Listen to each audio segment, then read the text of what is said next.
네, 장 마감 후 방송 찐시황 방송을 시작합니다. 오늘 나오신 분은 유한타증권 부천지점 박현상 차장님, 안녕하세요. 안녕하세요. 반갑습니다. 네, 일단 오늘 시장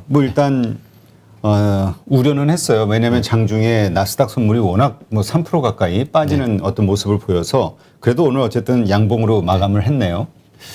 다행이죠. 매우 다행인 거고 종가 기준으로 오늘 2월 28일 현재 22포인트, 그러니까 2699포인트, 거의 2700포인트가 다다른 상황이고 코스닥도 8포인트, 0.9% 올랐으니까는 매우 그래도 양호한 겁니다. 정말로 이 정도면 양호한 건데 그렇게 양호하다 그러더라도 아직 멀었죠. 매우 아직 멀은 거고요. 쭉 지켜봐야 되는데 솔직히 이제 지난주부터 오늘 아침까지 시장을 잠깐 요약을 해드리자면 우리 시장이 강할 때 우크라이나, 러시아 사태가 발발을 하고 그나마 강했었던 이유는 우리가 알고 있는 미국이 러시아 제재를 할 때 생각보다 제재가 강하지 않았다. 예를 들어서 푸틴에 대한 개인적인 제재라든지 혹은 은행, 금융 관련 제재가 그리고 에너지 관련 제재가 매우 약했다. 그래서 이 사태가 최악으로 가기는 힘들지 않을까가 지난주까지의 컨센서스였어요. 그렇죠. 그런데 오늘 우리가 이제 아침에 제 출근을 하고 일요일 날 제가 뉴스를 쭉 보니까 제가 토요일 날은 뉴스 잘 안 보거든요. 근데 일요일 날 보는데 금융 관련 스위프트 제재, 그죠? 금융 공동 연계망이라 얘기를 할 텐데 스위프트 제재가 나오고 그러면 이제 저도 이제 스위프트라는 부분은 알고 있긴 한데 이게 과연 발현되는 걸 거의 못 봤어요. 스위프트가 스위프트 제재를 하는 곳이 지금 현존한 거 아마도 이란이랑 북한 두 군데밖에 없다고 그렇죠. 하던데 그러면 이게 러시아에 제재가 들어가면 혹자들은 제 뉴스 보니까는 이제 금융 관련 핵폭탄이라고 그러더라고요. 그 정도로 강력하고 일단 그래서 매우 안 좋지 않겠느냐. 하지만 지난주까지 시장이 나쁘지 않았으니까 조금만 덜 빠져라라고 해서 출근했습니다. 솔직히. 그런데 장을 딱 열어보니까 열기 전에 미국이 2.8%, 2.9%가 나스닥이 빠지는 거예요. 그러면 다들 이제 왜 얘기하는데 왜겠어요? 스위프트 제재 때문에 미국에서는 미리 선반영을 하는 거고 그런데 우리 시장을 열어보니까 그렇게 안 빠지는 겁니다. 아침에 한 9시 한 20분 요 정도까지는 빠졌다가 이렇게 왔다 갔다 하다가 그 이후부터 갑자기 쭉 올리는 거예요. 근데 쭉 올릴 때 외국인들이 선물을 좀 사는 겁니다. 그러면은 외국인들 선물이 살 때 제가 여태까지 한 3주 정도, 2주 정도 저희 시장을 말씀드리면서 중간에 어떤 내용을 말씀드리긴 했는데 이런 말씀을 드렸어요. 좀 허무하다.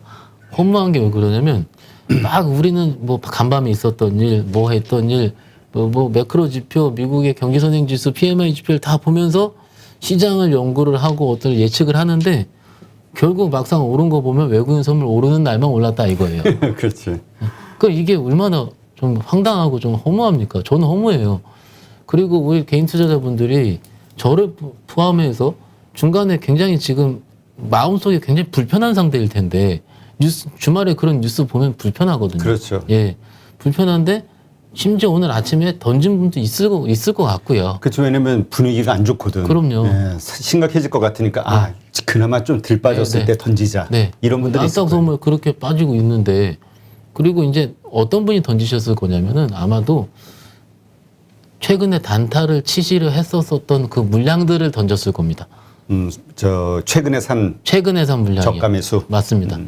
그러니까는 최근에 이제 저가 매수한 물량이 또 높게 샀을 거예요. 가는 종목 쫓아 샀으니까는.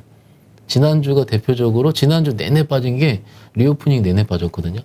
그러니까는 그 전주까지 2주 전까지 리오프닝이 주도주라고 하다가 그쪽 높게 잡았는데 TA항공, 유상증자 뜨면 항공주 박살나고 물론 장도 안 좋았습니다. 이런 식으로 소위 제 기준에서는요.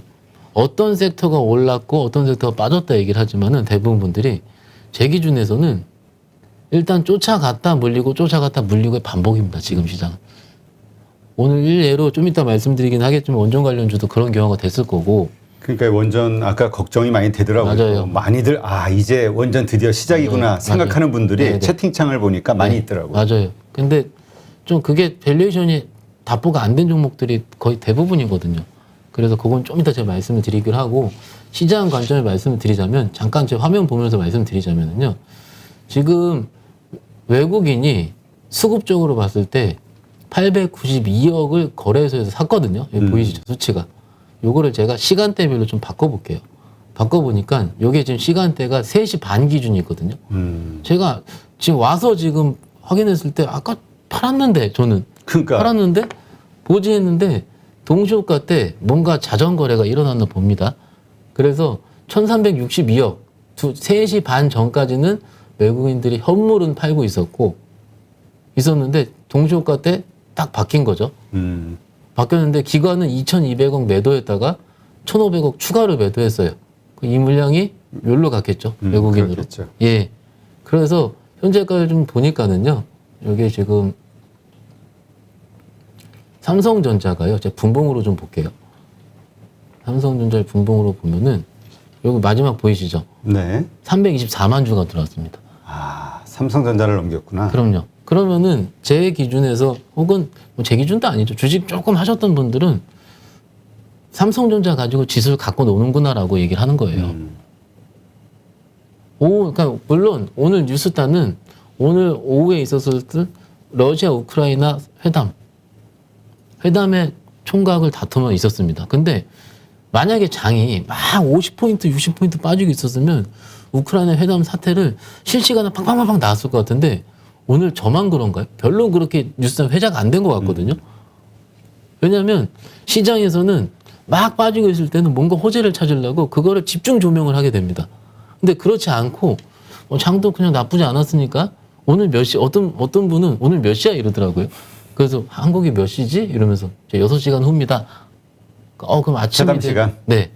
그러니까 저희 어제까지 뉴스가 뭐냐면 그러니까 그 러시아 시간으로 오늘 아침에 회담한다고 했는데 그 우리가 6시간 후니까는 아마 우리 지금 정도 장 끝나고 정도라든지 오후 정도에 확인하겠다 이렇게 되는 거거든요.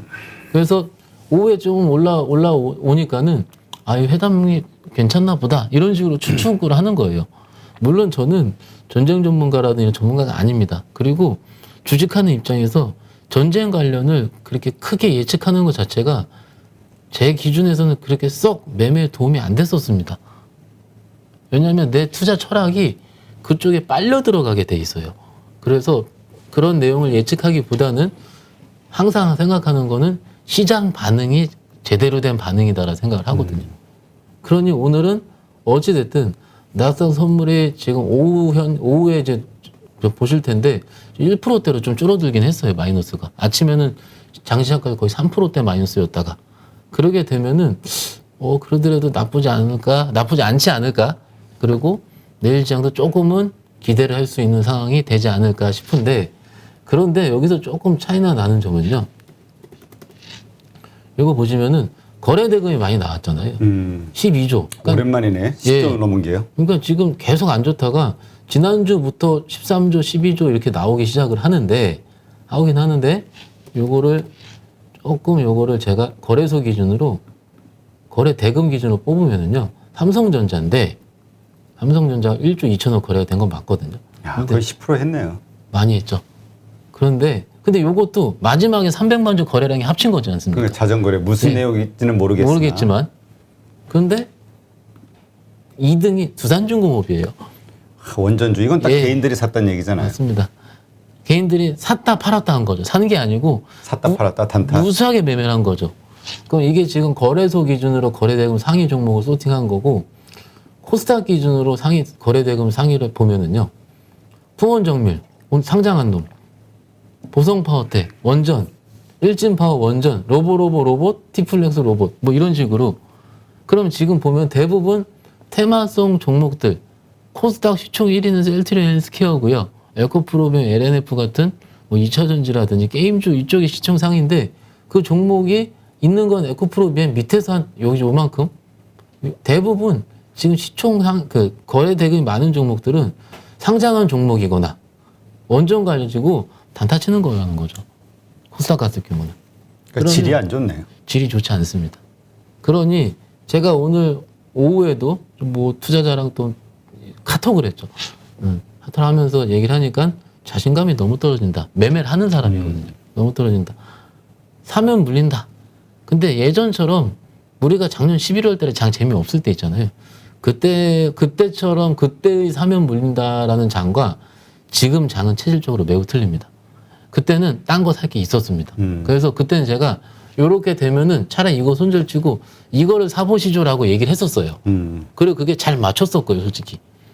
근데 지금은 어떻게 해요 하고 다음 종목을 얘기를 못 해드리고 그러니까 있어요. 살 게 없다는 얘기잖아요. 예, 얘기를 못 해드리고 있습니다, 지금. 왜냐하면 중기적으로 빠진 종목은 무수히 많기 때문에 이거 두면은 제가 한 달 후든 2주 후든 모르겠지만 이거는 지금 저점대가 맞습니다라고 얘기할 수 있는 종목들은 많습니다. 그건 맞아요. 많은데 당장 오늘 손실이 매매하다 물려서 10% 정도? 근데 그거를 내일 복구할 수 있는 제가 수급적으로 요즘 트렌드, 예를 들어서 요즘 트렌드는 연기금이 이틀 이상 들어오는 종목들이 좋습니다. 이런 게 투자 전략이잖아요. 전 매일 보니까. 근데 그거를 코멘트 해드리기가 어려워요, 지금. 솔직히 이제 원전을 조금 더 말씀을 드릴게요. 오늘 원전이 저 다른 방송이랑 보니까 원전 워낙 얘기가 많이 하셔가지고 원전을, 그러니까 제가 왜 이렇게 말씀을 드리냐면 막상 원전 관련주를 지금 취급을 하시고 뉴스를 보시는 주린 투자자분들은 이거 지금 대세다라고 생각하실 텐데 작년에 SMR이라 그래서 소형 모듈 원전 얘기하잖아요. 그때 한 달 쫙 올랐었죠. 그리고 유럽에서도 EU 텍소노미라 그래가지고 원전을 그린 에너지에 포함을 시킨다 안 시킨다. 그런데 SMR 테마 조금 불 때 쫙 갔다가 그리고 텍소노미 포함된다 그 논의가 될 때 오히려 빠졌어요. 포함돼서도. 오른 것도 없었고 빠졌어요. 그러면 원전을 그럼 지난주 금요일 날부터 올리기 시작해요. 오늘 시세가 나왔지만 실질적으로는요. 지난주 금요일 날 장 끝나고 시간 외에서 많이 올랐습니다. 그때 기사가 저도 이제 장 끝나고 보는데 지금 문재인 대통령이 이제 원전 관련 우호적인 발언을 좀 하셨다는 거죠. 그러면 여기 정리를 해볼게요. 원전 관련 섹터를 내가 매매를 하는데 시대의 트렌드인 텍소노미에 포함돼서 우리나라 원전 관련주가 움직이는 것이 아닌 대통령이 얘기를 한번 했고 혹은 중간에 얘기하기 전에 주식하는 선수들끼리는 원전은 대선 끝나고 매매하자라는 게 솔직히 그 대세였지 않겠습니까? 그렇죠. 예, 그 후보별로 좀 스탠스가 다르니까요. 그러면은 이게 과연 그 종목들을 움직이는 트리거가 뭐가 되느냐 이거예요. 뭐가 되느냐. 작년까지 우리 투자자분들이 무수하게 많은 종목을 공부를 했습니다. 공부를 했는데 막상 움직이는 거는 원전 기준은 이거였다는 거죠. 거래가 제가 그냥 3-4% 오르면 얘기 안 하겠어요. 보면은요. 두산중공업 볼게요. 두산중공업. 화면 좀 보여주세요. 작년에도 정말 많이 올랐죠. 그렇죠.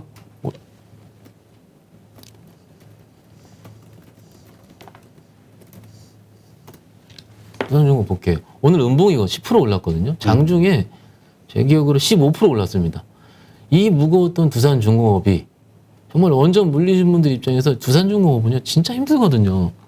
근데 결국 움직이는 거는 이것 때문에 움직인 거예요. 이거를 종목을 수급을 좀 살펴보면은요. 보세요. 이게 허무한 겁니다. 기관이 다 떠넘겼네. 금토 215만 주인데 기간 195만 주 때렸어요. 그러면은 그 연기금 산다 치더라도 좀 대표님도 바로 그냥 반응이 나오시잖아요. 이런 현실이 좀 이렇습니다. 그러니까 우리가 이제 시작 아니야라고 할 때 기관은 이때가 물건 넘길 때다. 뭐 물건 넘길 때라기보다는 그들의 논리는 이거죠. 좋은 가격이다. 밸류에이션 대비해서 과하게 오를 때는 그때는 일단 팔자. 근데 우리 개인 투자자분들이랑 같이 소주 한 잔 먹으면 얘기할 때는 내 물건 다 갖고 간다라고 얘기하겠죠. 아니 그들의 물건 내가 갖고 오는 거죠. 이게 모르겠어요. 저도 이제 증권사 소속 있고 금융투자 업계 하면서 그런 표현을 쓰고 싶지 않습니다. 근데 요즘 저도 입에 나와요 스스로. 왜 그러냐면 이런 것이 아닌 다른 섹터가 정말로 해볼 만한 것들이 보여야 되는데 그나마 해볼 만한 섹터에 있는 종목을 얘기를 드릴까요? 주성 엔지니어링. 이게 지금 소부장 쪽에서 반도체 장비 쪽, 오히려 장비 쪽이거든요. 증착 장비하는 종목인데 요거 하나만 한 2개 좋아요. 네, 소부장 안에 몇십 개 종목 중에서. 그러면은 이 종목이 나쁘다는 말씀 드리는 거 아닙니다. 아닌데 너무 쏠린다는 거죠. 그렇죠. 그러니까 지금 사람들이 전부 단타 이쪽에 관심을 가지니 수급이 몰리는 곳으로 다 시선이 갈 수밖에 없잖아요. 맞습니다. 차트가 좋게 나오고. 맞습니다. 그러니까 결국은 뭐 양화가 양화를 부른다 뭐 이런 얘기겠죠. 맞습니다. 뭐. 네. 그런데 아닌 쪽은 철저하게 소외가 되는데 철저하게 소외가 되다가 소위 손절매 아닌 손절매가 나가게 되면 거기서부터 또 뭔가의 이벤트들이 시작이 되는 거죠. 제가 최근 한 1, 2주 동안의 시장을 제 기준에서 정리를 해드리자면요. 코로나 이후의 장이 2주 안에 다 펼쳐진 시장입니다. 무슨 얘기냐면 코로나 때 진단키트가 많이 떴고요. 백신 관련주가 떴고요. 그러다가 플랫폼이 떴고요. 그 다음에 이제 백신 나오기 시작을 하면서 리오프닝 관련 뜨면서 중간에 2,000원이니까 뜨기도 했었고요. 여러 가지 종목들이 나름 주도주 군을 이루면서 짧게는 2주, 길게는 한 3달 이상 주도주가 계속 보였던 형국인데 그때의 주도주 섹터에 있는 종목들이 이틀 이상 오르는 걸 거의 못 봤습니다, 지금. 그러니 2주 안에 그것들이 지금 계속 일어나는 거죠. 그런 일들이. 그러니까 우리가 보통 순환매 전에도 순환매가 너무 빠르다. 네. 한 3일도 못 간다 이런 얘기를 했는데 거의 이틀입니다, 요즘. 네. 예. 근데 이제 더 빨라졌다는 거잖아요. 맞습니다. 지금. 장중에 끝나는 경우도 많이 있고요. 그것들이 물론 외국인들 기관들이 매도를 해서 그럴 수도 있습니다. 혹은 개인들이 단타를 쳐서 그럴 수도 있고요. 있는데 적어도 주식이 쉽다. 장이 좋다 안 좋다를 평가할 때의 기준은 제가 나와서 수십 번 말씀을 드렸지만 한 가지입니다. 연속성입니다. 연속성이 있어야지 그 종목을 공부를 하게 되고 종목에 대한 힌트를 얻으면은 그래도 살짝 밀 때 매수를 하게 되고요. 연속성이라는 거는 얼마나 길게 상승하느냐? 지속적으로 오르느냐죠. 지속적으로 오르느냐? 네. 그러니까는 주도주권이었던 혹은 실적이 되는 섹터의 종목들 몇 개 빼놓고는 그 종목들도 테마성으로 움직여 버리니 내가 지금 밸류에이션 되는 종목을 매매를 하나 뭐 하나 이렇게 지금 고민이 되는 거고 일례로요. HMM 있지 않습니까? 네. HMM이 지난주까지만 되게 좋다고 얘기를 했거든요. 그 엄청 떠들었으면 뉴스에서 그렇죠. 영업이익 작년 7조 5천억 나고 올해는 9조 나온다고 하니까 실적이 네. 좋았죠, 진짜. 엄청 좋았고 드디어 실적이 빛을 발한다 라고 한 지가 제 기준 한 열흘 정도 됐습니다. 열흘 됐는데 한 3, 4일 올랐어요. 그리고 차트 보시면 그리고 4일 음봉입니다. 그러니 현재 매매라는 제 입장에서도 소위 이제 손이 빠르지 않은 저희 어머니 뻘이라든지 그 아버님 뻘 되시는 분들이 저한테 전화 오시면 아직도 아직 주식 사지 말라고 얘기를 하거든요. 그런데 좀 손 빠르신 젊으신 분들 전화 오면은 오늘 이거 움직이겠습니다 하면서 다다다다다 얘기를 해줘요, 제가. 내일은 모르겠는데 아침에 전화 오면 한번 해보시라고. 아, 그거 움직이네요? 근데 그 논리들은 매우 명확하게 살아 있습니다.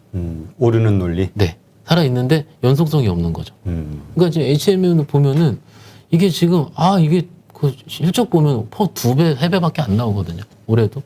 그러면 정말 해볼만 할 것 같 이런 것들이 가야 되는데 결국은 차익 실현이 나오면서 추세를 오늘 깬 거죠. 오늘 깨버리는 게 되는 거고 대부분 또 이런 것들 있잖아요. 이렌텍. 우리가 장이 최근에도 진짜 좋았던 주식이 장이 안 좋으면 담배를 핀다 하잖아요. 이렌텍이 이제 그 전자담배용 배터리. 근데 지금 정말 실적이 좋다라고 나오다가 이렇게 쫙 솟다가 오늘 제 기준에서 오늘 꺾였어요. 오늘 20일선 이탈을 하면서. 그러니까 이거 저도 어디 방송에서 한번 다뤘던 기억이 네. 나서 네네. 그러니까 이게 사람들이 대부분 이거 좋다 추세가 살아있고 그래서 들어가면은 그게 이제 다 물려버리는 네네. 현상이 나오는 거잖아요. 네네. 그러니까 돌아가면서 물리는 거죠 지금. 그러니까 이게 참 이거 우리가 이제 믿을 게 없다는 거잖아. 그러니까 살 게 없다. 예, 저는 이제 이런 종목을 만약에 제가 요쯤이었으면 한 1월 한 3주차 4주차였으면은 이렌텍이 좋다라고 얘기를 했겠죠. 그런데 그때는 뭐가 안 좋은지 아세요? 장이 안 좋습니다. 그때. 장이. 예. 그러면은 장이 안 좋을 때 잘 뻗었던 종목들을 우리는 주도주라 얘기를 합니다. 근데 장이 지금 어찌됐든 오늘 20포인트가 올랐고 최근에 그래도 2600 저점을 깨지 않고 나름 2600 후반부에서 2700을 트라이 하고 있으니 그러면은 그런 종목들을 찾아서 매매해야 되는 거 아니냐 해서 이렌텍, 뭐 EM텍 이런 부분이 나오다가 그리고 지난주 기준은 또 뭐가 나왔냐 대표님? 그 리오프닝 시작이 된 피부미용. 그래서 진짜로 좋았던 종목이 루트로닉이었어요. 루트론이. 네. 좋았는데 지금 신고가를 빨리 써야 되는데 신고가를 쓰지도 않고 여기 또 꺾일 것 같고 심지어 지난주 금요일 같은 경우는 한 번씩 장중에 7%씩 무섭게 빼면서 버티질 못하게 하는 거죠. 그러니까 오히려 주식을 좀 내용을 잘 알면 알수록 손을 못 대게 하는 게 지금 시장입니다. 그리고 내일도 뭔가 회담 결과가 나오든 미국 시장이 또 아마도 오늘 좀 살짝 밀릴 수도 있겠죠. 그러면 우리 장이 선반영하지 않을까? 뭐 이런 식의 여러 가지의 기제가 발현이 되는 시장이고 원전 관련주를 말씀을 드리는 가장 큰 이유는요. 이게 지금 제발 부탁인데 또 물리지 마시라라고 말씀을 드리는 겁니다. 물론 제가 A라는 종목을 사라, 팔라 하셔서 여러분께서 판단을 하시겠지만은 지금 원전 관련주 기본 논리는요. 신고리 원전이라든지 그런 원전이 가시화되는 부분인데 그게 어찌됐든 3월 이벤트 이후에 가시화되고 정부 정책화될 때 그때 세게 움직일 거거든요. 그럼 지금은 단순하게 시장 논리에 따라서 트렌드가 한쪽으로 쏠려서 움직인다. 그리고 상한가 치는 종목들은 작은 종목이에요. 작은 종목이고 그러면 그런 종목들 움직이면 테마죠. 그렇죠. 예, 테마죠. 그러니까 작은 종목이 상한가 치고 큰 종목이 10% 오르면 테마죠. 그러니까는 뭐 무슨 얘기하냐 장기적으로 봤을 때 이거는 무조건 된다. 그렇게 하기에는 자동차주에 물려서 지겹고요. 뭐 다른 저평가 건설주 이런 거 물려서 지겹습니다. 지금 시즌에서는 뭔가 내가 물려 있다고 해서 장기를 얘기를 해서 그걸 내가 위안받을 때는 일단 아직은 아닌 것 같습니다. 예. 그러니까 현대차, 기아, 자동차주도 뭐 자동차 반도체 때문에 이렇게 궁저럭쿵 해가지고 또 많이들 또 이제 또 기다려야 되는구나라고 네네. 했는데 그나마 또 뭐 러시아 문제 때문에 또 무너졌죠. 빠지고 예. 참 힘든 거죠. 그래도 오늘 현대차는 그래도 잘 선방했네요. 기아도 그렇고. 뭐 오늘 좀 고무적인 부분이요. 현대차가 장중에 마이너스 3.5%까지 갔었거든요. 그러니까 아까 많이 빠지는 걸 봤었는데 올라왔네요. 그러니까 0.5% 플러스로 끝났으니까는 밑거래가 단 거예요. 나름 현대차는. 그러면 여기서 말을 좀 의미부여를 하고 싶으신 분들은 매우 고무적이다고 얘기를 합니다. 왜냐하면 우크라이나 사태 좀 해결된 거 전혀 없는데 현대차가 빠졌었던 이유는 아마 많은 방송 얘기를 하셨을 거예요. 러시아 비중이 현대차 기준 3% 정도 매출 비중으로 기아차 기준 5% 정도 기준입니다. 작년 21년도 매출액 기준이고요. 러시아 내 점유율은 20% 정도 된다고 하고요. 그러면은 심리적인 주가는 그럼 3%만 빠지면 되죠. 편하게 얘기를 하면은. 근데 심리적인 부분이 더 안 좋고 그렇죠. 뭔가 이것들이 파생돼서 다른 뭔가 원자재 시장도 건드릴 수도 있고 그러면은 힘들지 않겠느냐 이런 것 때문인데 오늘 플러스가 난다 이거죠. 그러면 지금 장이 빠진 게 러시아 때문에 빠졌는지 심리 때문에 빠졌는지도 의심해 볼 만한 일입니다. 만약에 오늘 매수를 들어온 주체가 예를 들어서 개인 투자자라면 개인 투자 들어왔죠. 그러면 이게 아직 해결된 건 없는데 저가 매수 측면인지 이거를 저는 모르겠거든요. 아직은. 그 외국인이 계속 팔고 있다라는 게 좀 네. 기분이 나쁘네요. 네네. 그래도 기관은 뭐 중간중간 하루는 샀다 팔았다 이걸 네. 하니까 방향성을 못 잡았다 이렇게 생각이 되는데 외국인은 그냥 끊임없이 파니까. 그러니까 이게 좀 안타까운 점이 기본적으로 물려있던 빠져있는 주식을 살 때는 이렇게 막 떨어질 때가 아니고 떨어지다가 옆으로 수렴하는 기간이 무조건 필요하거든요.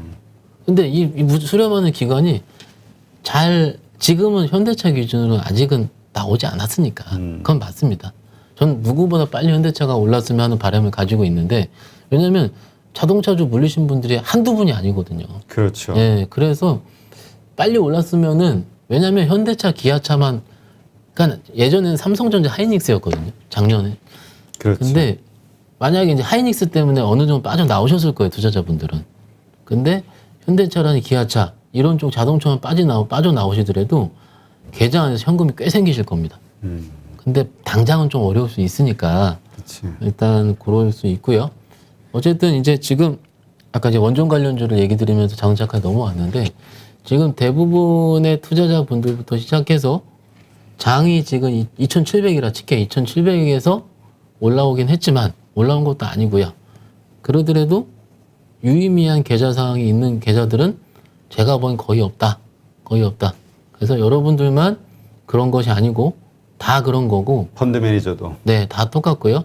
근데 요게 위안을 드리는 게 아니고요. 그들은 손절매를 자주 칩니다. 그렇죠. 예, 외국인이든 기관이든 자주 치는데 그걸 바꾸거든요, 종목들을.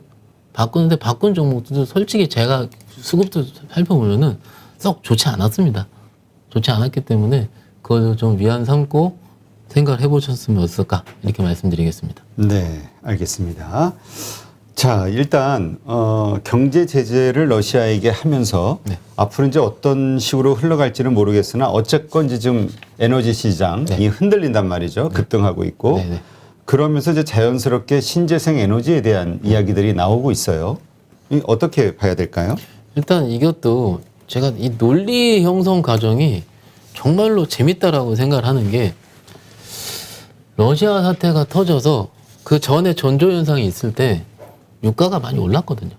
어차피 많이 올랐었고 천연가스 가격도 급등을 하고 있었는데 좀 더 급등이 하긴 한 건데 왜 이런 생각을 못했나 모르겠어요. 유가가 오르고 천연가스 가격이 급등을 하면 유가라든지 천연가스는 전통 에너지 그러면 다시 친환경, 친재생 에너지로 시장에 쏠릴 수밖에 없지 않을까라는 생각을 다 했을 겁니다. 다 했는데 왜 매수를 못했겠습니까? 시세가 안 움직이니까 못한 거죠. 이 논리로 되는 거예요. 물론 저기 독일에서도 천연가스, 그러니까 러시아의 천연가스 수입량이 거의 40% 넘는다 하더라고요. 그렇죠. 예, 그러니까는 와 정말 독일이 당장 전환할 수 없긴 하지만 코리아에 있는 풍력 혹은 원전이라든지 혹은 수소, 태양광 이런 쪽이 작년이 아니고 재작년 주도주였거든요. 2년 전 주도주였습니다. 작년에는요 빠지기만 했으니까 1년 넘게 빠졌죠. 그렇죠. 예, 그래서 지금 그 각 섹터에 속한 개별 종목들의 밸류에이션을 열어보면은요 솔직히 손 안 나갑니다. 왜냐하면 옛날에 미리 오른 것도 있고요. 하지만 지금 입장에서는 뭐 잠깐 차트 잠깐 보여주시면은요 지금 CS 윈드가 작년 2월달 고점이 10만 원이 넘거든요. 근데 지금 지난주 금요일 날 15% 올랐습니다. 그래도 5만 9천 원입니다. 네. 그러면은 밑에서 많이 올랐음에도 불구하고 고점 대비해서는 40% 깨져 있는 상황이에요. 그러면 밸류에이션 메리트는 없는데 가격 메리트는 있는 겁니다. 그러니까는 지금 여러 번 진짜 별로 안 좋아요. 네. 네, 비싸니까는. 그런데 이런 쪽으로 쏠리는 거예요. 쏠리면 어떤 식으로 생각이 드냐면 아 다시 이쪽으로 쏠릴 수 있겠구나라고 생각이 드는 겁니다. 그러면 투자자분들에서 아까 제가 원전이랑은 조금 다른 경우인데 원전은요 이미 그런 이슈들 때문에 미리 쳤기 때문에 우리가 손을 못 잡는다 치면은 막상 가격적으로 메리트가 있는 이쪽 같은 경우는 중간중간에 한번 매매 타점을 잡아봐도 지금 수준에서는 소위 물리더라도 한 번 정도는 매도할 기회를 주지 않을까라는 거예요. 정말 이 기회는 나올 수가 있거든요. 이게 가격적인 메리트입니다. 왜냐하면 지금 시장에서 봤을 때는 가격대가 높은 종목들 같은 경우는 소위 차트가 신고가라든지 이런 것들 이런 종목들 같은 경우는 매매하기가 어렵습니다. 그렇죠. 예, 왜냐면 아까도 얘기했죠. 우리 사면 물리거든. 맞아요. 그러면 물려도 낮은 가격에서 물리면 그래도 좀 기대감이 있는데 맞아요. 높은 데서 물리면 이게 하염없이 하락을 해버리니까. 맞습니다. 그러니까 이게 정확하게 얘기 잘 해주셨고요. 그러니까 이게 근데 무슨 유명한 여기 나와가지고 신재생 에너지 한번 들어가라 얘기하느냐라고 하실 수 있어요. 그럼 안 하시면 됩니다. 마음에 안 드시면. 그런데 지금 가격적으로 메리트가 있는 쪽이 이쪽이 조금 보인다는 거고 요 논리는요 제가 지난주에 왔을 때 엔터 콘텐츠 말씀드렸잖아요. 네, 네. 움직이긴 했거든요. 그쪽 그런 논리랑 비슷합니다. 서두에 기억하시죠? 제 기준에 어떤 섹터가 오르고 빠지고 섹터를 설명드리는 게 아니고 제 기준에서 봤을 때는 움직이고 빠지고가 뭐가 선택이 되는지인 것 같은 거예요. 제가. 그 서두는 이미 시장에서는 거래대금도 작고 시장에 대한 확신이 없으니까는 섹터가 중첩적으로 연속성이 없기 때문에 그나마 메리트가 있는 쪽으로 잠깐 쏠렸다가 빠지는 경우가 있기 때문에 그러면 한 번 정도 나름 가격 메리트가 있는 이런 쪽에서 종목을 한번 골라보는 것도 일종의 지금 종목에 대한 부분이라고 될 수가 있는 거고 뭐 어떤 종목 해야 된다 이거는 말씀이 좀 어렵습니다. 어렵지만은 각종 공부하시면서 이 종목이 실적이 좋다. 약간 팁스 하나 말씀드리자면 빠지기 전에 그 섹터가 전반적으로 빠지기 전에 가장 강했던 종목, 그 섹터 안에 종목 있잖아요. 그 종목이 다시 주도주가 될 확률이 높습니다. 네. 그거는 좀 힌트 하나 말씀드릴 테니까는 그건 그런 종목 좀 별로 안 빠져 있거든요. 근데 그 섹터는 그거 먼저 가요. 또 그러니까 일단 그거는 참고사항 말씀을 드리고요. 저희 그 신재생 에너지 말씀을 드렸는데 지난주에 러시아가 깨운 산업 중에 한 곳이 또 거기에요. 조선. 조선. 네. 그러니까 조선주가 참 우리 폭등했죠. 지난주에 그때. 폭등을 했는데 이것도 작년에도 수주 사상 최대, 올해도 사상 최대입니다. 그래서 올해 드디어 시점이 온다. 다 그랬는데 1월 내내 안 오다가 왜 러시아 우크라이나 사태가 터지니 유가가 오르고 천연가스, LNG 가격이 급등을 하니 LNG선 발주 물량이 늘어날 것이다 하거든요. 그렇죠. 이제 파이프라인 안 쓰면 예. 미국에서 수입을 해야 되니 굉장히 심플한 논리인데, 그러니까 저 말하는 제 입장에 봤을 때, 듣는 여러분들 입장에서, 쟤 나와가지고 그렇게 쉽게 얘기할 수 있느냐? 나는 1년 반 동안 물려있는데, 그 얘기는 똑같이 했었다.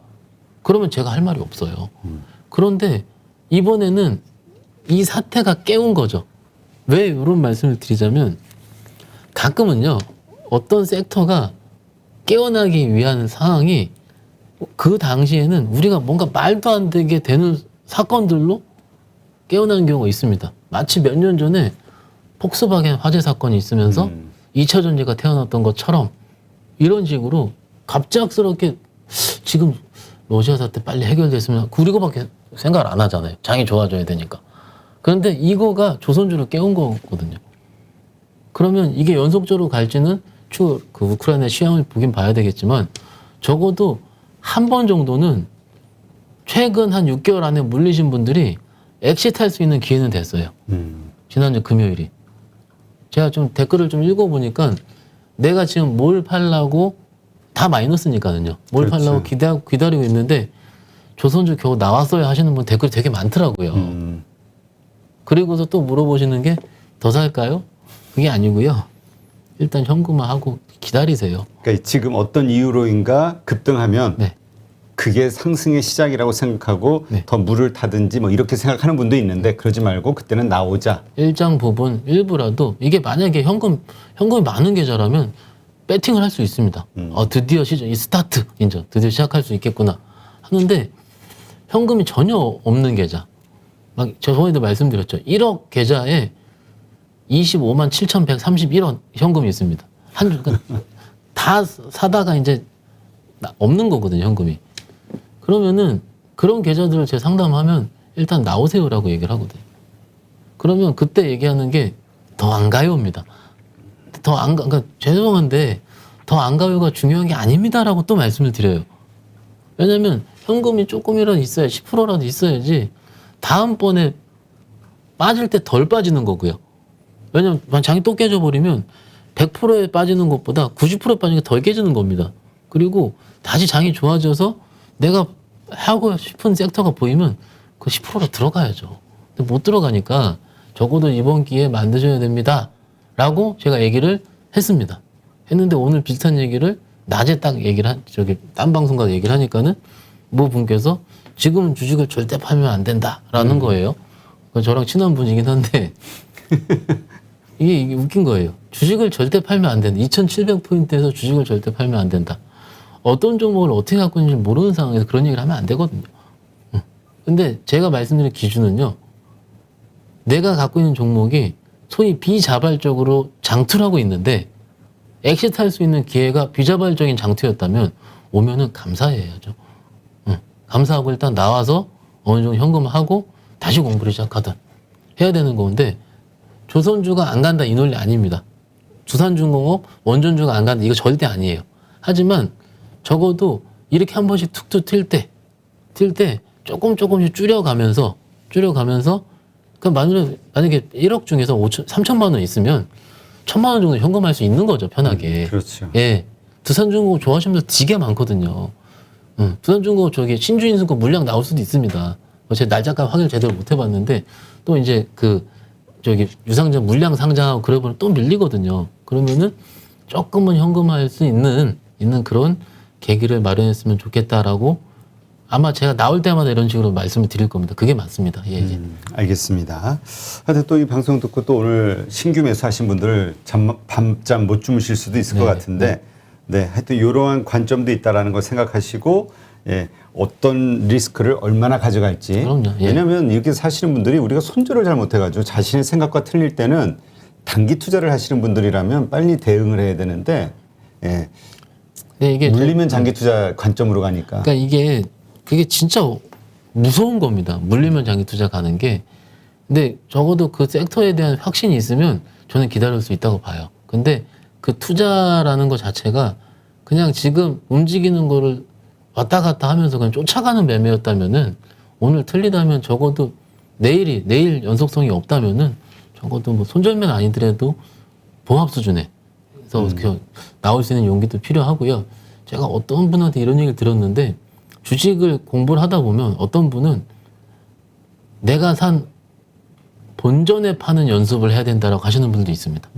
뭐 이렇게 투자자분 중에 꽤 많이 하시는 분들 입장에서는 내가 산 가격에 팔 수 있는 연습을 해야 된다. 매매하는 것도 이런 부분도 있기 때문에 참고 삼아 말씀을 드리고 있습니다. 네, 알겠습니다. 자, 그럼 이번엔 우리 리오프닝주 얘기해 볼까요? 네네. 지금 한국도 뭐 일시적이긴 하지만 네. 뭐 정치적으로 해석하시는 분들도 있긴 하지만 어쨌건 지금 방역 규제가 좀 완화가 되죠. 네. 이건 뭐 미국도 마스크 벗었고 뭐 영국도 끝났고 이미 방역 해제했으니까 이제 본격적인 리오프닝 오는 거 아니야? 그런데 리오프닝도 워낙 그 섹터가 많다 보니까 이번이 몇 번째 순서냐? 왜냐면 다 올랐거든 많이. 예. 요거를 좀 정리를 해드리자면 일단은 우리가 요건 제 의견보다는 이제 섹터 애널리스트 의견을 일부 제가 인용을 해보도록 하겠습니다. 우리가 알고 있는 화장품, 유통업종 있잖아요. 유통업종의 대표적인 리오프닝 섹터는요, 백화점일 거예요. 백화점을 어떻게 보시면 되냐면은 만약에 우리가 이제 트래블 버블이라든지 글로벌 여행 재개가 되기 전까지는 신세계라든지 현대백화점 같은 백화점 업체가 좋을 수도 있습니다. 지금 정도 시즌이긴 하죠. 그런데 만약에 내일부터 혹은 다다음 주부터 한 달 후부터 글로벌 여행이 재개된다 하면은 아마도 면세 업종이 수혜를 가질 겁니다. 이유는 백화점 수요가 해외여행으로 이전이 되잖아요. 그렇죠. 이전이 되면은 그것은 주식시장에서 가장 안 좋은 감익 사유가 됩니다. 감익이 제일 안 좋은 거거든요. 그러니까 실적 훼손이 불가피하기 때문에 백화점 업체들의 주가 상승을 뭔가 추가적으로 연속적으로 대세적으로 보기에는 약간은 어려울 수 있다라는 부분이고, 그래서 혹시라도 저 밑에서 백화점을 사셨던 분들이 계시다면은 뭔가 그런 여행 재개 수요가 나오기 전에 혹은 그런 시그널이 보이면은 일정 부분 뭐 다 매도는 아니더라도 차익 실현 관점을 조금씩은 미리 말씀을 드리는 거고요. 그게 맞고요. 그 다음에 재개가 되면은 호텔 신라 같은 면세점이 좋아진다. 이렇게 되는 거예요. 그런데 여기서 조금 더 들어가서 이제 온라인 유통시장 보면은 작년에 쿠팡이 다 먹은 것 같습니다, 거의. 그래서 업계 2위가 이베이 코리아인데 이베이 코리아 매출 진장률이 이렇게 높진 않고요. 그냥 압도적으로 쿠팡이 매출 점유율이 많이 있는데 작년에 가장 많이 투자한 것이 롯데, 신세계, GS 이런 쪽, GS 리테일 이쪽이거든요. 근데 그쪽에 대한 실적의 가시성이 아직은 안 나오고 있는 상황이거든요. 그래서 온라인 유통을 포함한 업체들 같은 경우는 그러니까 편하게 그냥 이마트 있잖아요. 그렇죠. 이마트가 지난주에 자사주 매입 공시를 했습니다. 1,500억 정도인가요? 그게 아마 시가총액 정도의 한 3% 정도 될 텐데 오르긴 올랐었죠. 그런데 그 온라인 사업 비용 때문에 추가적인 매출이라든지 이익 성장을 보기는 일단 지금 약간 어려운 상황이라고 합니다. 그러니 이거를 파시라 사시라 이런 거 아니지만은 그러더라도 뭔가 주식을 들고 있으려면은 지금보다 리오프닝 돼서도 더 좋아져야 되는데 그렇죠. 막상 여러분들이 보는 그러니까 요거는 근데 상식선일 수 있어요. 제가 왜 아는 거 얘기하냐 할 수 있는데 혹시라도 요런 그 메커니즘을 모르시는 분들이 있으면은 조금 아시는 게 좋을 것 같아서 참고삼아 말씀을 드리고 있습니다. 예. 네. 아 진짜 우리 이마트 뭐 이런 유통주 얘기를 했으니까 네. 현대백화점 네. 그 주주분들이 왜 이렇게 안 움직이냐. 진짜 현대백화점 근데 어떻게 한번 좀 종목 상담을 잠깐 한번 좀 볼까요? 네. 아까 제가 못 해드린 게 생각이 갑자기 나네. 현대백화점 지금 자리 보시면은 그래도 무난한 자리긴 합니다. 이 정도면 쌍바닥을 이룬 다음에 좀 올라 있고 근데 지금 2월 달에 솔직히 얘기를 해볼게요. 2월 달에 초에 잡았으면은요 74,500원대 잡았거든요. 그렇죠. 오늘 77,800원이면 4% 3% 수익입니다. 그러니까. 예, 그러면은 물론 3, 4%가 대단하다고 얘기하실 수도 있는데 제 기준에서는 다른 주식들 들고 있으신 분들 입장에서 3, 4% 수익이 얼만큼 계좌상에 플러스로 작용할 수 있겠느냐 이 말씀을 좀 드리는 거예요. 이게 온라인 그 내수 종목들이 대부분 이런 궤적을 띄거든요.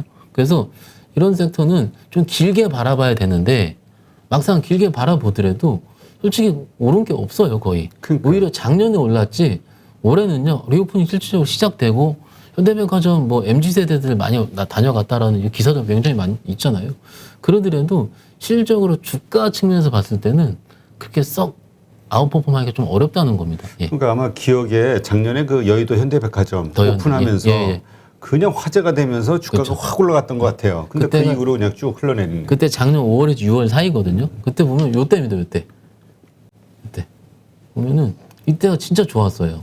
근데 저는 이때는 매매할 만 했다고 생각을 합니다. 그러면 지금 입장에 봤을 때 오히려 리오픈이 시작되는 것보다 시작되기 전에 기대감이 있었을 때 주가가 훨씬 더 강력하다는 걸 우리가 볼 수 있는 거죠. 막상 올라온 궤적을 보면 지금은 여기입니다. 요 정도니까는요. 그래서 일단 추가적인 매수세는 조금 더 될 가능성이 높으나 작년 고점 수준이 뭐 9만 원대라든지 9만 5천 원대를 한 번에 트라이 하겠다 이런 부분은 죄송하지만 조금 시간이 걸릴 것 같고요. 걸릴 것 같으니까는 그런 분 참고하시면 어떨까 이렇게 말씀드릴 수 있겠습니다. 네, 알겠습니다. 자, 지금 그 올해 아까도 이제 잠깐 얘기하셨지만 네. 어떤 식으로 매매를 할 것이냐. 그러니까 지금 일단 그 많은 분들이 자신의 주식 투자자인지 아니면은 그 트레이딩 혹은 뭐 단기 매매, 단기 투자 이거 사실 이거는 이제 매매잖아요. 매매하는 투자를 하고 있는 것인지 모르는 분도 많아요. 그러다 보니까 이제 헷갈려 하는데 일단 그 주식을 사서 그냥 계속 들고 있겠다라고 생각하시는 분이 아니라면 일단 매매하시는 분들이니까 매매를 어떻게 할 것이냐. 어떻게 잘 사고 잘 팔 것이냐. 좀 쉽게 얘기를 해드릴게요. 뭐 멋있는 얘기 하는 거 별로 안 좋아하고요. 뭐 이렇게 얘기할 때 바이 더 딥 뭐 이런 식으로 얘기하고 이제 뭐 이제 바이 앤 홀드 전략 이렇게 얘기하는데 솔직히 바이 앤 홀드를 하고 있으면 그냥 죄송한데 물린 겁니다. 그냥 물린 거예요. 물린 건데 현장 입장에서 말씀을 드리면 매매를 빨리 해야 될 시기가 있고 빨리 하지 않아야 될 시기가 있습니다. 근데 지금 제가 느끼기엔 빨리 해야 될 시기인 것 같고요. 아직 시작은 안 했습니다. 저도. 왜냐면 좀 안정화된 다음에 하려고 하는데 막상 그 매매가 시작이 되면은요. 지금 생각을 해보세요. 대형주든 중소형주든 여러분들 물린 것들 보시면은 고점 대비 30%가 아닙니다. 40% 50%입니다. 웬만하면. 근데 그 종목들이 테마 종목이 아니고 대선 테마주가 아니에요. 다 실적 관련주예요. 그러면 그 종목이 나빴냐? 제가 보기엔 아닙니다. 컨셉이 지금 트렌드가 그쪽에 맞지 않아서 밀린 겁니다. 실적 여러분 다 좋게 나오고 특히 소부장 어떻습니까? 엄청 잘 나오고 있는데 그렇죠. 예. 그런데 그러면은 그 종목들이 원래 컨셉을 맞는 시기들이 올 겁니다. 오면은 빨리 움직일 거예요. 그럼 제가 이런 얘기 손님들한테 얘기를 했거든요. 근데 지금 기다리시고 그 시기가 올 때부터는 매매를 빠르게 하셔야 됩니다. 왜 그러냐? 외국인이라는 기관 투자가들이 아마도 올해 같은 경우는 제 생각에는 직접 물어보지 못했지만 조금은 수익 실현을 빨리빨리 할 것 같습니다. 예. 이게 예전에 2013년도가 14년도에 금리 인상 국면에서도 그 자료로서 나오는데 제가 H모 증권사 레포트 보시면 되긴 하거든요. 그게 그 금리 상승 국면에는 연도별 매년 연도별 그로스 상승폭을 보는 게 아니고 분기별로 본다고 합니다. 그때는. 그러면 다음 분기 좋은 거 찾는 거예요. 그렇게 얘기했더니 야 그럼 정보 아니냐 이렇게 얘기하시는 거예요.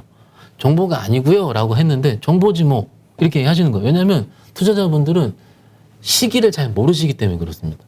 그냥 편하게 지금 4분기 실적 발표 중이고 1분기 실적 발표가 좋은 종목들이 3월부터 오를 거예요. 네. 그러면 1분기 실적 발표는 4월 초부터 5월까지 합니다. 그럼 3월에 사서 4월 초중순에 다 때려야 되는 거예요. 좋은 거는. 왜냐면 실적 발표 시즌 나오면은 또 빠지거든요. 왜냐면 수익 실현을 빨리 해야 될 거니까. 그러면 조금 더 쉽게 얘기하면 수급입니다. 특히 중소형주, 대형주는 수급이 워낙 엉켜있기 때문에 외국인 수급도 있고 뭐 지수 관련 패시브 수급이 있기 때문에 좀 그 수급으로 예측을 하기 힘든데 우리가 이런 소부장, 2차전지, 뭐 컨텐츠, 엔터 이런 쪽은요 기관 외국인들의 힘이 굉장히 막강한 곳이거든요. 근데 그들의 스탠스가 어떻게 바뀌었느냐에 따라서 주가가 움직이는데 그거를 보고서화돼서 확인하기에는 좀 늦습니다. 보고서 보면은요. 그러면 수급이 어떻게 빠졌는지를 확인해야 되는데 그거는 아까 제가 수급하면 현대차 보여드렸잖아요. 그런 식으로 적어도 매일매일 체크해야 될 필요는 있을 거예요.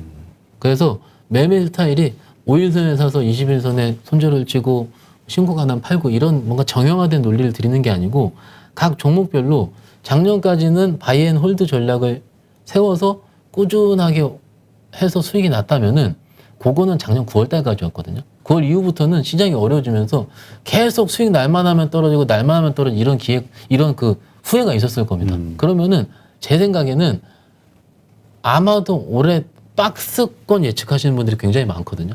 그 박스 전략도 맞습니다. 지수 플레이 하는 것도 예를 들어서 2700, 2900이면은 박스로 왔다 갔다 할 거면 2700대 내가 좋아하는 종목 사서 2900 정도 올라오면은 반 정도 팔고.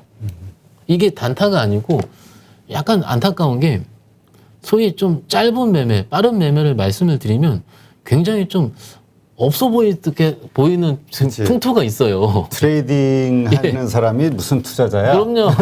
뭐야 이거? 오늘 샀다 초단타가 아니고 이거는 모멘텀 플레이거든요. 그러니까는 지금 우리 시장은요. 뭐 시장이 또 3월 이후에 좀 장의 컬러가 바뀌면은 제가 컬러가 바뀌었다 다시 말씀을 드리겠습니다. 어차피 매주 나오니까는요. 근데 지금 컬러는요. 아마도 조금은 적당히 수익 실현하는 그리고 주요 투자자들이 잘 사다가 갑작스럽게 팔면은 그때는 같이 나도 나와서 수익 실현을 해야 되는 이런 거는 적어도 3월 초중순까지 계속될 것 같아요. 네. 이런 식으로 보시는 게 어떨까? 알겠습니다. 그리고 아까 우리 그 방송 전에도 잠깐 얘기했지만 그 적당히 수익 본다는 개념이 네. 작년의 적당히와 지금의 적당히는 확 많이 차이가 있다. 많이 낮아졌다. 매우 낮아졌는데요. 근데 조금은 다를 수 있습니다. 제가 저 대표님 진짜 너무 속에 있는 말씀 너무 나오게 얘기 잘하시는데 못했는데 작년에 어떤 종목을 사드렸어요. 사드렸는데 저 잘 샀습니다. 잘 사서 이틀 만에 18%가 나온 거예요. 잘한 거죠. 잘했죠. 근데 뭐 투자자분은 너무 빨리 판 거 아니냐라고 얘기를 합니다. 근데 한 보름 후에 팔았으면 마이너스예요. 한국장이 그게 어렵더라고요. 이거를 좀 생각을 하셔야 됩니다. 기존에 우리가 알고 있었던 원래 생각했던 그런 투자 원칙이요. 투자 원칙은요. 투자 원칙이 아니고 투자의 그 패턴이라든지 그 시대 유행은요. 바뀌는 겁니다. 네, 그걸 인정하셔야 어쨌든 됩니다. 지금 시장이 불확실하다 보니 이유가 그거일 거라고 짐작하지만 많은 주체들이 일단은 어느 정도 뭐 예를 들어서 10%든 얼마든 오르면 그냥 일단은 수익 실현하자라는 어떤 공감대 행동들을 하니 이러한 지금. 패턴 속에서는 우리도 같이 따라갈 수밖에 없다. 그렇다면 그러한 상황에서 아까 종목 상담을 주신 게 몇 개 있는데 하이브 어떻게 봐야 될까요? 일단 솔직히 저는 작년 한 9월 달 이후에 제가 나름 주도 섹터라고 생각해서 말씀드렸던 섹터가 엔터랑 게임입니다. 그건 제가 솔직하게 말씀드리고 엔터는 전 지금도 유효하다고 생각합니다. 왜냐하면 작년에 음반 판매량 좋았고 올해 콘서트 기대감 나왔으니까 지난주에 말씀을 드렸죠. 그래서 지금은 어느 정도는 추가적으로 매수세, 추가적인 상승은 있다고 생각합니다. 왜냐하면 4분 실적 잘 나왔는데 자료들을 보니까 하이브는 2분기에 이타카홀딩스라든지 기타 V라이브죠. V라이브까지 모멘텀이 2분기에 다 쏠려 있어요. 그러니까 그때까지는 주요 메이저 투자자들이 잘 안 팔 겁니다. 그거 보고 팔 거거든요. 그러니까는 2분기 실적이 나오는 건 8월 달인데 적어도 8월 달이라면은 적어도 6월 달, 한 2달 전까지는 그 모멘텀이 유지돼가 될 수 있거든요. 왜냐하면 그게 가시화돼서 안 보이거든요. 안 보이니까는 그 가시화되면은 숫자가 예상되기 때문에 오히려 예상만 틀리면 때릴 수가 있어요. 그러니까는 적어도 저는 6월 달 정도 여름 되기 전 시기까지는 일단 엔터주는 매수 의견 그리고 홀드 의견 드릴 수가 있는 거고 하이브도 마찬가지고요. 근데 이렇습니다. 매매 관점에서 봤을 때 지금 하이브만 수익이고 다른 종목은 다 마이너스다. 그러면은 여기서 고민이 되는 거예요. 하이브 플러스 난 걸 팔고 다른 종목을 더 살까? 그치. 그 얘기는 다른 거는 아직 안 올랐다. 맞습니다. 그런데 지금 시장은 좀 다를 것 같습니다. 원래는 정상적인 시장에서는 다른 마이너스 종목을 팔고요. 하이브로 엎어쳐라 얘기를 할 거예요. 근데 지금은 좀 달라요. 왜냐하면 다른 종목들도 이미 엄청나게 많이 빠져 있거든요. 그래서 적어도 제가 저번에 말씀드렸는데 리밸런싱 하는 시기는 지금은 홀드입니다. 네. 왜냐하면 적당해야지 그 리밸런싱을 하는데 그 기존의 종목들을 손절을 쳤을 때 허탈감이라는 그게 워낙 클 거니까는요. 일단은 저는 둘 다 들고 있는 거가 맞지 않을까 이렇게 말씀드립니다. 네, 알겠습니다. 자, PI 첨단 소재 한번 볼까요? 예, PI 첨단 소재도 좋은 주식이죠. 좋은 주식인데 안 가니까 화가 나는 거고요. 요새 네. 좋은 주식은 결국 나한테 돈 벌어줘야 좋은 주식 네. 아니에요? 못 벌어주면 나쁜 주식 아니에요? 그러니까 그 주식의 기준이 올해 들어 많이 바뀌었어요. 그래서 저도 누구보다도 가치 투자 혹은 추세 매매 투자를 굉장히 좋아하는 사람인데 트렌드. 근데 이게 제 입에서 지금 짧게 치고 나라 얘기 많이 나오니까는요. 그 정도로 시장이 2달 동안 어려웠는데 PI 첨단 소재 밸류에이션이 바뀐 건 전혀 없습니다. 그리고요 말 나온 김에 팁 하나 말씀드리자면 지금 매수는요, 지금 할 종목은요, 아까 그런 트렌드를 말씀드리긴 했지만 4분기가 매우 박살난 종목들을 하는 게 오히려 낫습니다. 오히려 PI 첨단 소재도 생각보다 덜 나왔다 이럴 수도 있어요. 원래 이쪽 PI 필름 이쪽이 대부분 제조업체 4분기가 안 좋습니다. 그래서 미리 좀 빠졌다 보시면 될 것 같고 지금은 차트 보시면은요 바닥권 형성하고 있잖아요. 네. 그럼 바닥권 형성한 중이면 차트 좋아하시는 분들 이렇게 얘기합니다. 거의 이중바닥 형성을 했다. 그리고 여기서 횡보하니까는 편하게 어떻게 얘기합니까? 전저점 부근인 4만 원을 거래대금 강하게 이탈 전 손절을 쳐야 된다라고 하는데 강하게 이탈을 할 시기가 온다면은 아마도 회사 내 리스크. 근데 그거를 확률은 적어 보이고 시장이 다시 2,600을 깨는 걸 겁니다. 근데 그럴 때는 또 다시 들어올릴 수가 있기 때문에 일단 지금은 적극적 홀드 구간인데 여기서 추가 매수는요 아직은 아닌 것 같아요. 추가 매수는 오히려 싸기 때문에 추가 매수 해야 된다. 그럴 수 있지 않을까 하는데요. 지금 PI 첨단 소재 한 종목만 들고 있으면 추가 매수 해도 됩니다. 그런데 그게 아닐 확률이 높으니까는요. 일단 지금은 시간을 조금 낚아보는 게 어떨까 이렇게 말씀을 드릴 수 있겠습니다. 네, 알겠습니다. 솔브레인도 한번 보죠. 네, 솔브레인이 잠시만. 그러니까 성장주예요. 작년에 정말 인기 좋았던 성장주들. 네, 맞아요. 근데 이게 팔라고 말씀을 못 드리겠어요. 다 고가에 물리셔가지고. 네, 똑같죠. 뭐 솔브레인이 우리가 알고 있는 반도체 디스플레이 쪽 들어가는 화학 제품 업체 코스닥 시총 꽤 높게 올라갔었던 종목이거든요. 근데 지금 작년 7월달 기준으로 굉장히 좋았습니다. 근데 7월달까지 이 종목만 좋았는 게 아니고 이 종목 좋은 게 아니고 이때 소부장이 다 좋았습니다. 작년에. 그러면 지금은 솔브레인 하나의 문제냐라고 봤을 때 그게 아닐 확률이 높다라는 거죠. 그래서 제가 연 김에 한번 실적 보는 거 좀 보여드릴게요. 현재가 네. 원화면에서 자료 탭 누를게요. 자료 탭 누르고 여기 보면은 바로 올해 실적이 찍히거든요. 1조 영업이익 나왔는 매출액 나왔는데 영업이익 1,800억 정도 나왔고 시총을 볼 때 이렇게 해서 시총을 확인을 해보면은 시가총액이 1조 7천억이에요. 네. 아까 다시 어디입니까? 다시 실적으로 들어오면 1조 7천억에 영업이익 1,800억 정도 나왔으면 10배 정도 나오는 그렇죠. 거거든요. PER. 네. 10배면은요, 비싼 거 아니거든요. 그러면 해볼만 하겠다, 이게 나오는 겁니다. 그러니까는 뭔가 종목들이 지금은요, 혼돈의 카오스 시기고, 보시면 유보율도 12,000%예요. 그럼 현금은 많네요. 현금도 많고, 그럼 이게 뭡니까?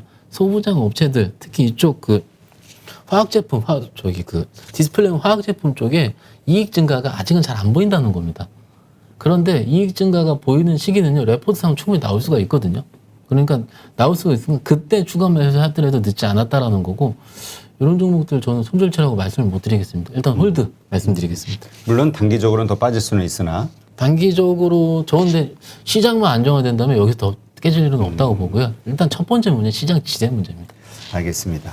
자, 그렇다면 이제 시장이 어떻게 될 것이냐. 이제 오늘 새벽에 나스닥 시장이 가장 중요하긴 할 텐데 현재 어쨌든 유로 시장은 한 2%대, 뭐 독일도 그렇고 유로스탁스 50도 그렇고 그렇게 좀 빠지고 있네요.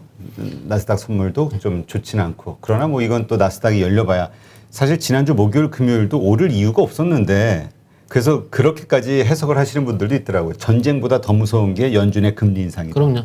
근데 지금 최근에 시장이 그래도 괜찮은 이유도 어쩌면 그런 우크라이나 사태 때문에 연준의 빅스텝 50bp 인상을 좀 덜 할 수 있지 않을까, 25bp 되지 않을까 이런 부분인데 이거에 대해서 어떤 분도 25bp다. 그러니까 50bp에 대한 인상의 확률이 좀 줄어들었다고 하더라고요. 그러니까는 이게 과연 성장주 때는 얼만큼 힘이 될 수 있는지 이거는요 좀 지켜봐야 될 겁니다. 제가 죄송한 얘기지만 그 뭔가 전쟁에 대한 추가적인 리스크라든지 진행 여부는 저는요 그걸 예측을 하기가 매우 어렵다고 생각합니다. 그래서 어려운 거는 저는 개인적으로는 말을 안 해야 된다 생각을 해요. 네, 네. 알겠습니다. 그래도 우린 궁금해. 맞아요. 저 길거리 가다가 보면은 그 이런 경우가 있거든. 나도 여기 잘 몰라. 근데 뭐 누가 와서 물어봐. 여기 어디로 가려면 어디로 가야 돼요? 근데 내 생각에 저쪽인 것 같아. 네. 근데 그 어설프게 알려주다 더 시간 낭비하고 고생하잖아요. 그래서 잘 몰라요. 이게 어떻게 보면 더 정확한 그 사람을 위한. 그러니까 제가 예를 들어서 솔브레인은 지금 팔면 안 된다라고 자신 있게 말씀을 드리지 않습니까? 실적이 되는 종목이니까. 근데 뭔가 이 시황 변화를 자신 있게 말씀드리기가 매우 어려운 거예요. 지금 왜 그러냐면은 지난주에 여러 자료들이 쏟아져 나왔는데 제 시기열 기준으로 지난 초반 때는 외국계 어디서 과거의 전쟁 리스크라든지 기타 뭔가 여러 분쟁 부분이 나왔을 때 평균 회귀율에 대한 부분 자료가 나왔었고 그 제 기억으로 국내 증권사 2군데, 3군데 정도가 추후적으로 국내 증시에 대한 부분으로 정리를 했어요. 근데 그거를 제가 다른 어디서 얘기를 했더니 들으시는 분은 B라는 자료를 보고 얘기하시는 거고 저는 C라는 자료를 보고 얘기를 하는 거거든요. 근데 들으시는 분들은 그러니까 저기 말하시는 B라는 자료분들은 그 개체가 10개인 걸 압니다. 저는 4개인 걸 알아요. 근데 들으시는 여러분들은 10개인지 4개인지가 어렵습니다. 왜냐하면 말을 하다 보면 그게 섞이거든요. 그래서 그게 평균 회귀할 수 있는 그 일수인데 어떤 자리는 열흘이고요. 더 시기를 넓히면 50일입니다. 그러니까 이게 뭐겠어요? 그럼 결국은 결론은 우크라이나 사태가 얼마큼 빨리 진정이 되는지에 대한 부분인데 그거는 국제정세에 대한 부분이기 때문에 주식 측면에서 봤을 때는요. 조금 더 지켜보시면 어떨까 싶습니다. 네, 알겠습니다. 네, 이제까지 좋은 인사이트 함께해 주신 유한타증권 부천지점 박현상 차장님 고맙습니다. 네, 감사합니다. 네, 오늘 하루도 고생 많으셨고요. 나스닥 많이 궁금하고 또 걱정도 되시겠죠. 일단 다 잊으시고 편안한 휴식 취하시는 게 최고지 않을까 싶습니다. 내일 뵙겠습니다. 김종수 저자님 2021년도에 13억이라고 어떻게 그렇게 벌 수 있었을까요? 저도 단타나 초단타, 장기 투자도 다 해봤는데 제 성향상 세 부분은 다 실패했었고요. 주식 투자는 이게 평생 할 수 있는 직업입니다. 주식 투자를 그렇게 오래 하려면 무엇보다도 다른 사람한테 종목 이런 거를 의뢰하거나 추천받아서 하면은 오랫동안 할 수가 없습니다. 스스로 혼자 할 수 있는 그런 능력을 배워야 됩니다. 그래서 누구나 1시간 안에 200개 종목에서 좋은 종목을 고를 수 있는 그런 능력을 배양할 수 있도록 제가 도와드리려고 그렇게 하고 있습니다. 네, 이번에 8.15 머니톡에서 8.15 캠퍼스라는 교육 프로그램을 준비했습니다. 이제까지 방송을 하면서 느낀 게 너무 투자에 대해서 잘 모르면서 시작하시는 분들, 그리고 준비가 되지 않으신 분들, 그럼에도 불구하고 큰 돈으로 실전에 들어가서 돈을 잃는 분들이 너무 많다는 것을 알게 됐습니다.